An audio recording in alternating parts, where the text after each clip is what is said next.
Welcome back to News Talk 105.9 WMAL, where we are making sense of the news. This is the Vince Coglianese Show. I'm Corey Inganamort, filling in for my friend Vince today.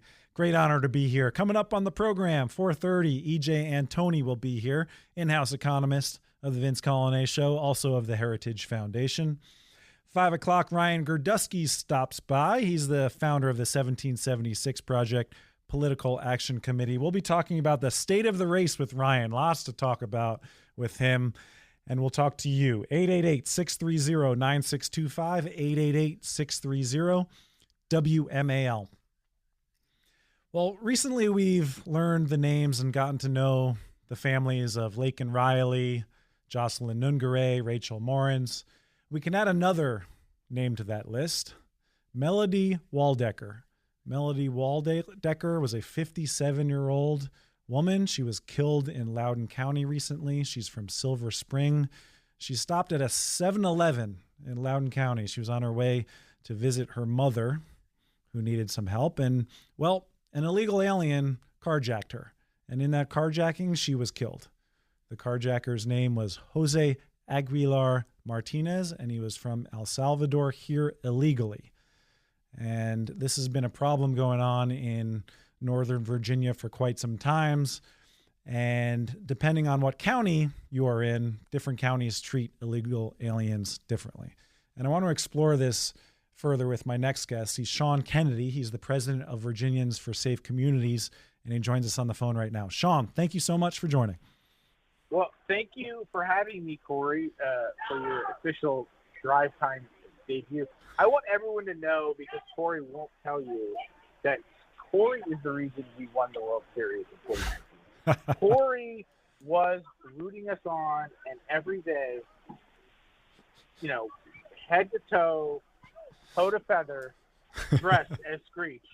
All right, enough. I appreciate that, Sean. Yes, as you may know or may not know, I was the mascot for the Washington Nationals, and yes, I am responsible for our 2019 World Series victory. If I didn't clap as hard as I did back then, well, of course, I wouldn't have a World Series ring right now. But thank you, Sean. There you go. Corey deserves it. But Corey, to your point about the important issue of the day, what happened in that parking lot the other day in Loudoun County was a tragedy, and yet another preventable tragedy. And this is the important thing, and I can go back and forth with a lot of the folks over at the Cato Institute about the elite, the criminality, the illegal immigrants, and a relative nature of this and that and whatever. But in fact, every single illegal immigrant crime is a preventable crime. It is a counterfactual. And that is sometimes lost on everyone when they say, oh, well, illegals commit less crime. Yes, you know what? I'll be honest. In a personal experience, I grew up in Los Angeles, California. I actually have best friends who are illegal immigrants or undocumented parents or whatnot. 99% of them are going to do nothing to us and hurt us whatsoever. But we have every obligation to check. And every single person who comes over here who would do us harm or is at a risk of doing us harm needs to face consequences if they do. And this is what is time and time again. Every single jurisdiction around the District of Columbia, almost to a one, has a complete sanctuary city policy, and even the bad guys don't face immigration problems. Yeah, of course. When Democrats use that silly little talking point that illegal aliens commit less crimes than ordinary Americans, they're lying to your face, because every single illegal alien has already committed a crime for being here. So 100% of illegal aliens commit crimes. It's just a matter of how many more crimes do they commit while they're here. So the latest victim of this, as I said, was Melody Waldecker. She was killed in a 7-Eleven parking lot. This occurred in Loudoun County. Now, Loudoun County is interesting because they treat illegal aliens differently than Fairfax County. Fairfax County, of course, we know Soros-funded Steve Descano, district attorney there. How does Loudoun County handle illegal aliens? I know that they do cooperate with ICE. What happens in this situation? Are they? Well, this is the complicated part, and this is why it matters. Is people who are outside of Virginia don't understand this, but the jurisdictions in Virginia are slightly different in their constitutional construction. Loudoun County has a board of supervisors and a school board, obviously, and an elected sheriff. So does Fairfax County, except both Fairfax City and Fairfax County also have police forces that have subsumed the sheriff. So the sheriff's duty in Fairfax County is only the jail and courthouse security. They have a few parks they patrol or whatnot. In Loudoun County, 90% of the county and 85% of the population is under the sheriff's domain. Why that matters is because Mike Chapman, the last Republican elected official touching the district, to my knowledge, is pro-ICE. He's helping them. He's honoring detainers, whatever, because he controls both the police and the jail. Here in Fairfax County, the jail is controlled by Stacey Kincaid, who's a Democrat, but is a moderate, tough-on-crime Democrat. And the police force is controlled by the County Board of Supervisors, which is 11-1, a bunch of crazy lefties, and Pat Harris. Pat Harris. The supervisor. And so the one Republican, by the way, who won by 15 points in a 10-plus Biden district. So Pat Harris got the number of people. Public safety matters, schools matter, parks matter, do your job matters. Mm-hmm. Anyway, the point being is that these jurisdictional differences affect Fairfax County, where Stacey Kincaid can honor an ICE detainer in a jail. She's been constrained and told directly by the Board of Supervisors, if you do it, we will hurt your budget. Mike Chapman was elected by the entire county of Loudoun just again last year, and therefore can say, oh, you're going to cut my budget? You don't think I can get 200 people to show up at this next meeting and vote and run you down? Like, Mike Chapman has political heft in Loudoun County. Stacey Kincaid doesn't. And so, therefore, the police chief is appointed by the political board of supervisors, and he does what they say. So he doesn't honor ICE detainers or doesn't notify people. And the jail can notify people, but if they do, the board of supervisors get upset. Mike Chapman has the position of power, and he's doing the right thing. I would say Stacey Kincaid here in Fairfax County is failing citizens of Fairfax, not in policy and not even in action, but by lack of words. She needs to stand up and say, this is crazy. This is likely her last term. She should just stand up and speak truth to power. Somebody has to hear this is crazy. Sex offenders, dozens of sex offenders have been released to only recommit offenses here in Fairfax County. This woman was murdered in Loudoun County. Like, illegal aliens shouldn't be given a free pass because they're illegal aliens. Of course not. Of course not. And there is a case recently in Fairfax County where an illegal alien was let go and later committed a murder. I'm reading from Nick Minnock, WJLA. ICE confirms to 7 News that one of the men that the Fairfax County Police Department arrested in connection to a murder in Oakton, Virginia last weekend is a Honduran in the U.S. illegally. They arrested this guy named Guzman on June 28th and charged him with malicious wounding. He went on to commit to be a suspect of murder. And so this is in Stacey Kincaid's district that she oversees. She doesn't want to work with ICE. She claims that there's a trust policy, which the Fairfax County Board of Supervisors passed in 2021. The policy was introduced by Fairfax County Chair Jeff McKay. And she says that the trust policy prohibits Fairfax County police from notifying ICE when they've been arrested or who is in the country illegally. Is this true? Is this like a scapegoat, the trust policy that they passed? Are they legally not allowed to communicate with ICE? Is there any truth to this? It's complicated because I said under the Virginia Constitution, the sheriff has some jurisdiction. So Stacey Kincaid saying she's abiding by the county policy is to safeguard her budget in the sense that the county board controls her budget. But her policies are not controlled by the board. But I will say this. This is a problem that I will not specify with Fairfax County. I will say nothing about that. But I will say multiple jurisdictions that I'm in touch with in law enforcement do what I would call is drop a dime.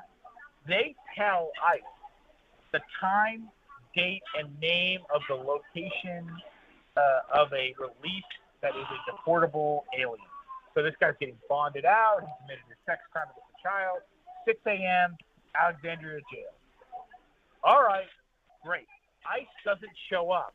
But then they throw a hissy fit and defend or attack these sheriffs who did them a favor and told them about the release, but ICE wanted them to, like, do it on their timetable, which is detainment. Now, I'm all for detainers, but you can't complain if you didn't do your job when you were given a heads up. And in many cases, I'll be honest, I know for a fact from law enforcement services, that a number of these jurisdictions are dropping a dime on every serious sex and violent offense by an illegal alien, and that ICE is not doing their job. So ICE's pitching is a little rich. Right. Yeah, so the only way to get this to change, you said Kincaid's got a campaign coming up. She is in danger of losing. Is that how this changes? No. She just won re-election, so she's done. Oh, this is the end of her term. She has nothing to lose. She's lame duck. Stacey has been a great servant for 30 years in Fairfax County, and Stacey needs to step up and say, enough is enough. Jeff McKay, you're crazy. Jeff McKay, these are child molesters. Jeff McKay, these are murderers. Why are we giving them a free pass because they're illegally crossed the border? Because if they were American-born, we wouldn't. So this is nonsense. Yeah, it's completely separate, more lackadaisical rules for illegal aliens, and Americans are left to suffer. There's nothing compassionate about allowing these people to molest children, murder grandmothers, and commit all these crimes when they shouldn't be here in the first place. But hey, Sean Kennedy, where are you, by the way? Is that a playground in the background? It sounds like fun. Hey, look, it's 105 degrees. I'm at a pool. Well, that sounds nice. Hey, get back in the water, enjoy the pool, and I appreciate you spending some time with me today. Thank you so much, Sean. Hey, thanks for that ring, Corey. Thank you. Of course, Sean. Have a good rest of the day. All right. Well, Glenn Youngkin weighed in on this migrant crime taking place over all across Northern Virginia. Again, Nick Minnock, who is one of the very few reporters who actually is fantastic at doing his job. He keeps holding these Virginia legislators accountable. He asked Glenn Youngkin, what can we do about this? And he said, it basically starts with Biden and his lackadaisical approach to the border. Yeah, again starts at the top with the Biden-Harris administration's lackadaisical approach to the violence that is coming across the border, and we see it every single day.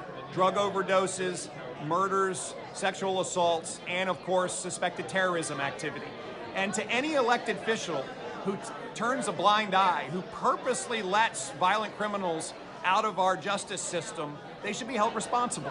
And so this is something that I believe many counties are doing well. Loudoun County is doing this the right way, which is fully cooperating with ICE. Fairfax County needs to get its act together. Fairfax County needs to get their act together. That's Glenn Youngkin. He's been strong on the issue, and we thank him for that. Jason Miara is also strong on that issue. Let us head back to the phones. We got nicknames for Kamala coming in all show. Feel free to call in 888-630-9625. Line 6 is where we find Beatrice in Woodbridge. She wants to weigh in on the topic. Beatrice, welcome. Hey, how you doing? Great. How are you? I'm doing great, thank you. Go ahead. What should we nickname Kamala Harris? Oh, yeah, my nickname for her is Chameleon Harris because she changes color depending on the background. So she's in the South, she speaks Southern. She's in the North, she speaks like New Yorker or Bostonian, and she's in the West, she speaks like them, or she changes with the background. Whatever's politically convenient. Yeah, whatever is convenient for her, she's that color. When she ran for Senate, she was the first Indian American running for Senate. Now she's running for president. She's the first Black American running for president. Yeah. I'm sorry, Black female running for president. We didn't even talk about her policy. She flip-flops on that. She used to want to ban fracking. Now she's for fracking. She flip-flopped on expanding the SCOTUS. Now she says she doesn't want to. Single-payer health care. She's a chameleon on absolutely everything. And she's a chameleon. She's Chameleon Harris. Chameleon Harris. Chameleon with a K. Thank you, Beatrice. Let's go to my friend Donna. Donna is on line 5. She's calling in from Frederick like she normally does. Donna, welcome to the program. Hi, thank you for having me on, my good friend. My husband agrees with the previous caller with the name for Kamala. I call her Camel Ass because she sits on her ass and she doesn't do anything. She's the most underwhelming person probably that's run for office in a long time. I kind of said that the way Trump would. And I want to say, with respect to your topic about Loudoun and about the left and their policies, I consider this I consider the assassination attempt intentional and deliberate, and I consider the lack of border enforcement via this group of politicians the same thing, deliberate and intentional. Yep. They really don't give a darn about us, Corey. That's a harsh reality, but it's the truth. I think you're right. They're hell-bent in power, no matter how they take it, whether they become voters themselves. I don't think Joe Biden, Kamala Harris, or Kamala Ass, is that what you called her? I don't think they consider us United States citizens. They consider us citizens of the world, and we're all just one big, giant group of citizens, and it doesn't matter. There's no such thing as American greatness, according to them, because we need to be like all of the rest of the world. It's equity, equality. That's all they ever care about. And it's never about American greatness. But Donna, right? It's about globalism versus sovereignty. Yeah. It's very simple. If you boil it down like that, for people, they understand it best. Yep, I think you're absolutely right. Thank you, Donna. Thank you for the phone call. Line 7, we got Farah. Farah is calling in from Fairfax Station, Virginia, and she's up now on the Vince Coglianese Show. Hey, Corey. It is a privilege to follow Donna. So I have an American Indian name for Kamala, and it is Talks in Circles.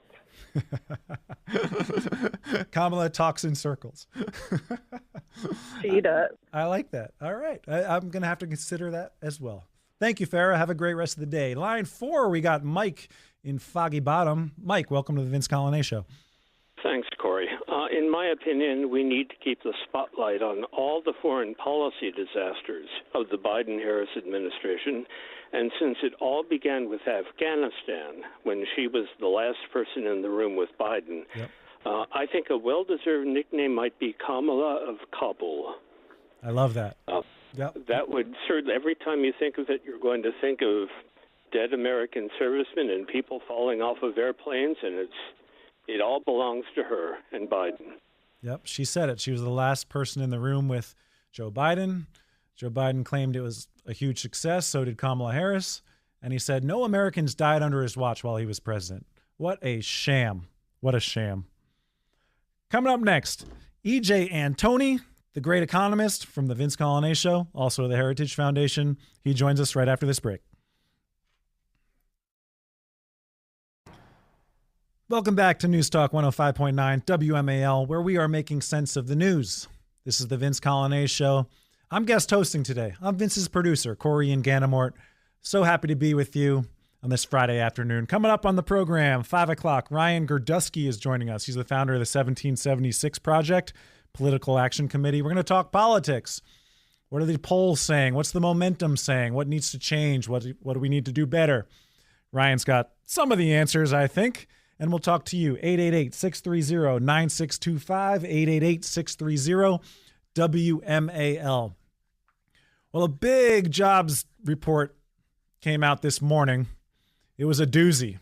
It was not what expert economists, probably not what our next guest predicted, but expert economists predicted there'd be 175,000 jobs added in the month of July.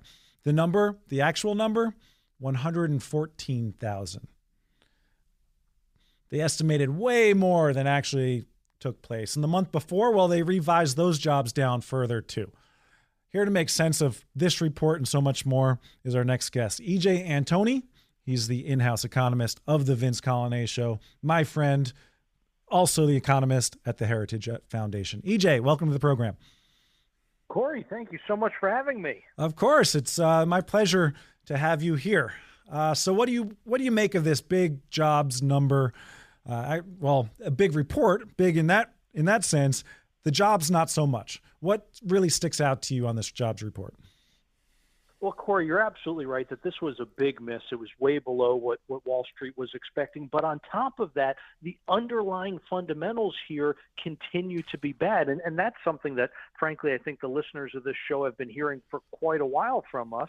We dive into these reports and we see that all of the details are frankly pretty rotten.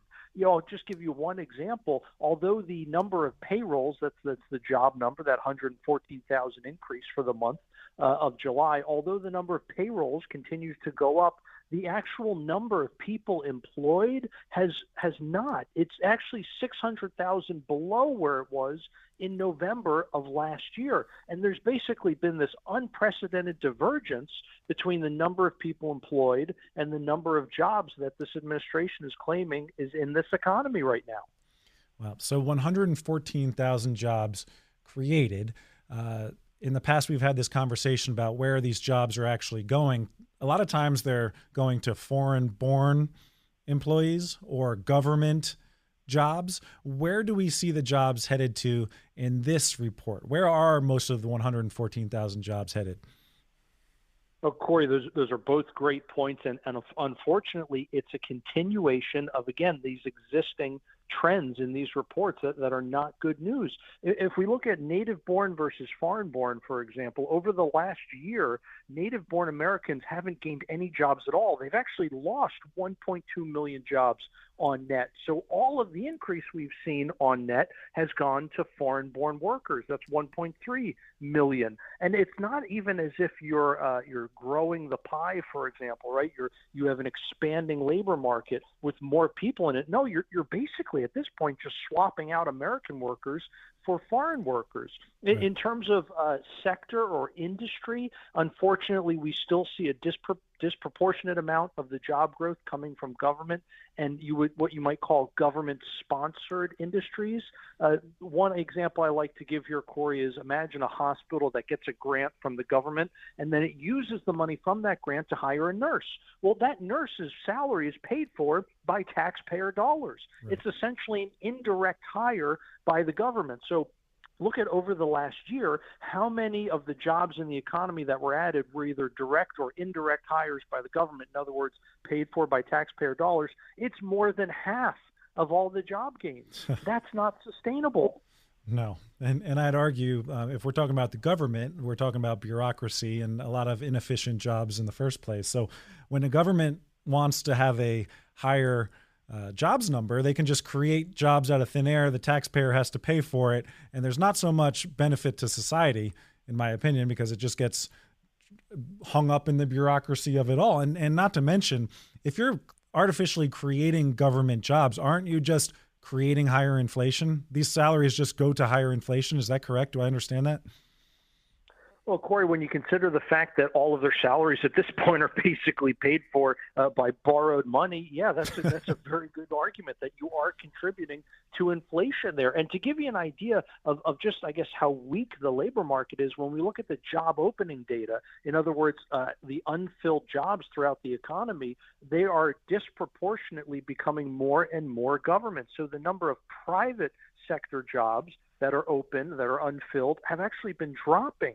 And instead, where the increase is coming from is government. And so the demand that we're seeing in the labor market right now, again, is increasingly government, and the jobs are increasingly government. Yeah.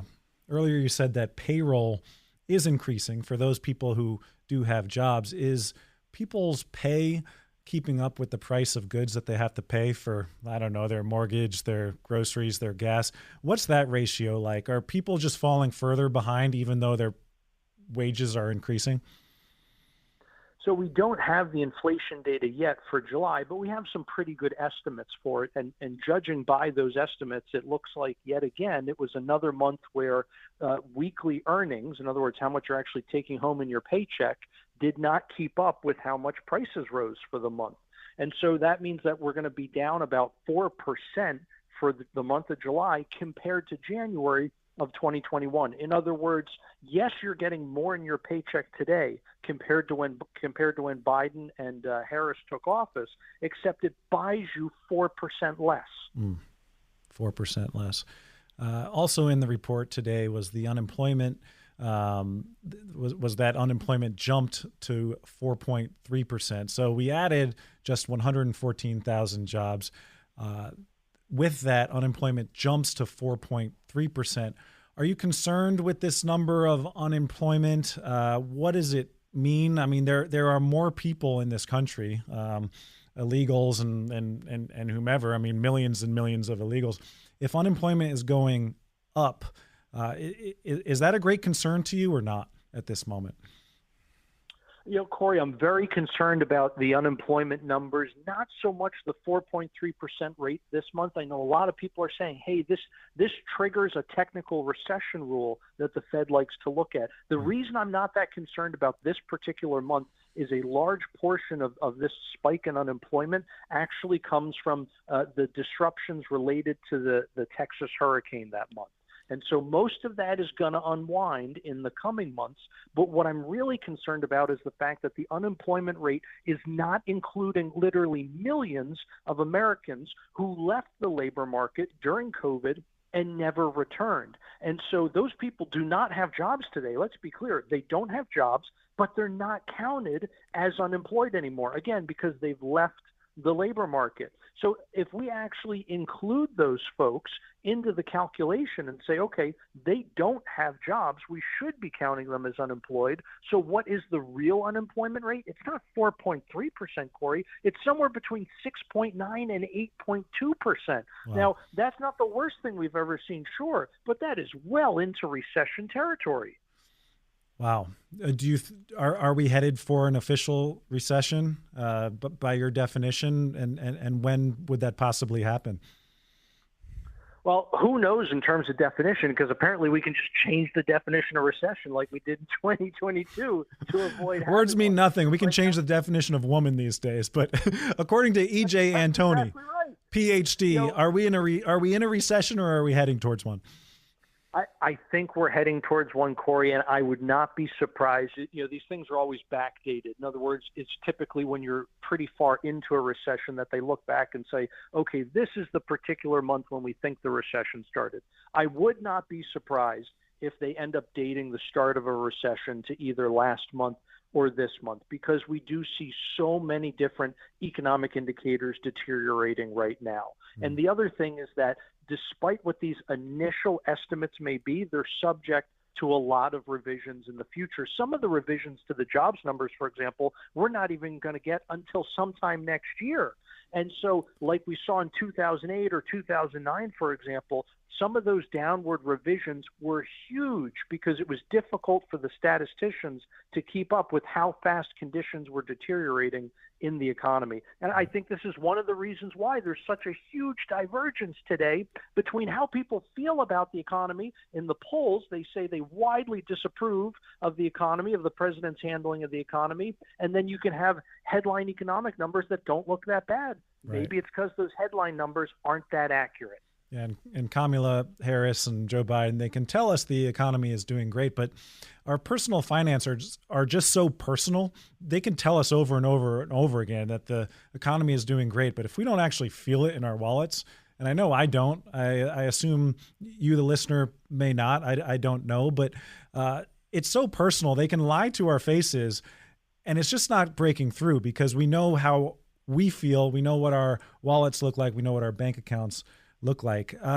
One of the things I want to discuss with you again is with the unemployment rate. I haven't seen much information about how many people are actually working multiple jobs in order to keep up. So they'll say unemployment is, when the number's good, it's low, but not many people are realizing that people are having to work multiple jobs to keep their salary in pace with the rate of inflation. So what do we know in these job numbers, how many people are actually working multiple jobs?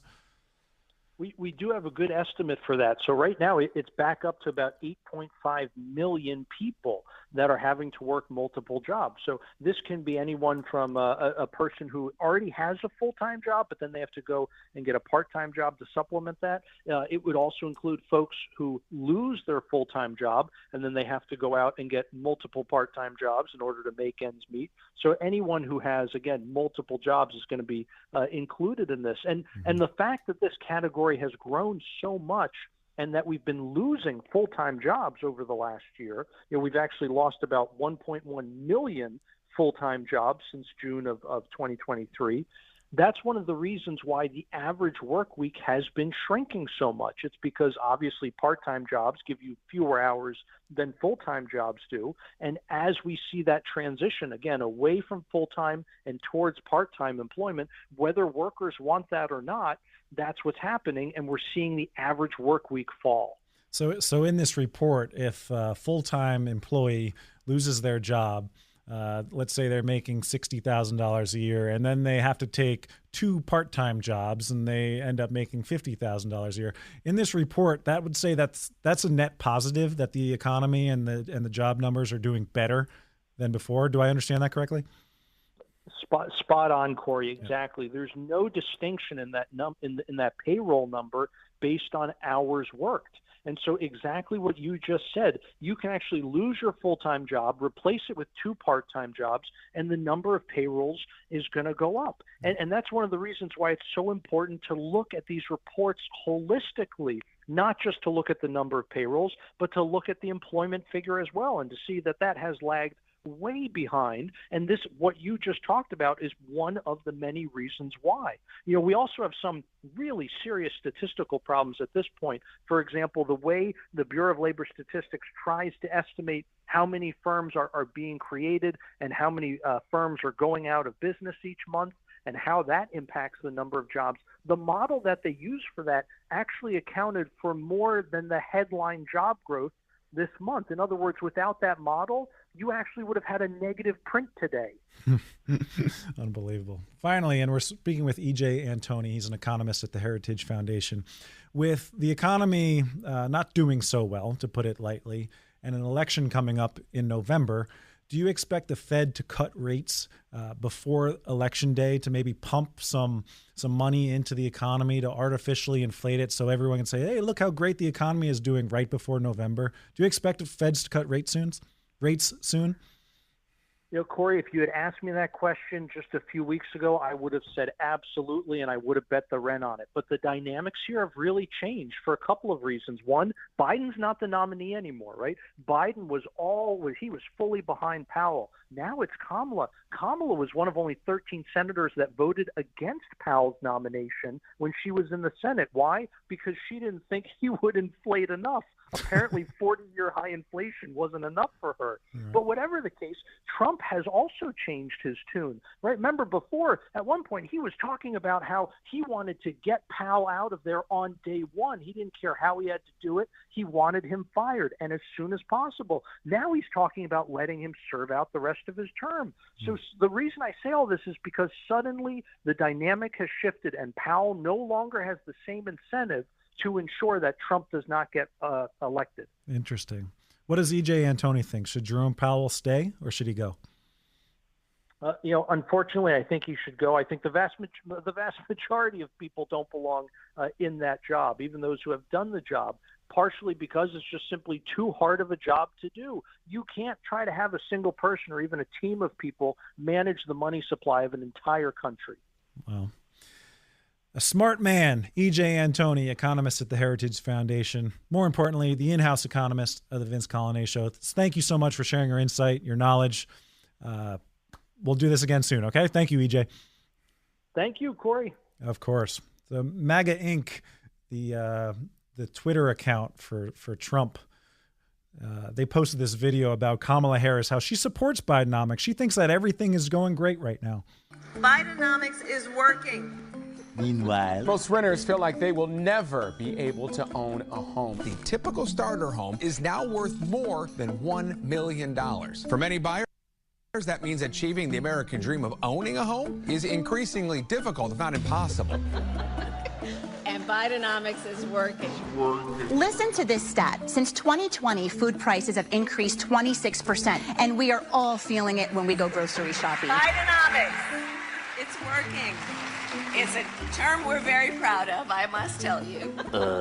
Gas prices are on the climb across the U.S. Prices are nowhere near the levels they were at in 2020. And Bidenomics is working. So if you get 3 consecutive monthly readings on job gains that are less than 125,000, I'm beginning to smell a recession. Bidenomics is working. It's working. I thought that was good. So if you're feeling the pinch in your wallet, Kamala Harris says, no, you're not feeling that. The economy is great. It's working. So an interesting video just popped across my Twitter screen right here. Sherelle Parker, she is the mayor of Philadelphia. She put out a tweet with a video. The tweet says, proud to be back with so many leaders from across our region supporting Kamala Harris for president and Josh Shapiro for VP. We are one city, one region, and one Commonwealth united. Interesting. Well, sources, according to Ernest Owen, he's a reporter, says that sources have told him that the staffer connected with Mayor Sherelle Parker's team accidentally posted the video today. The video was scheduled for Monday. So some dumb staffer posted this video breaking the surprise. It's going to be Josh Shapiro. We'll discuss with Ryan Gordusky coming up next.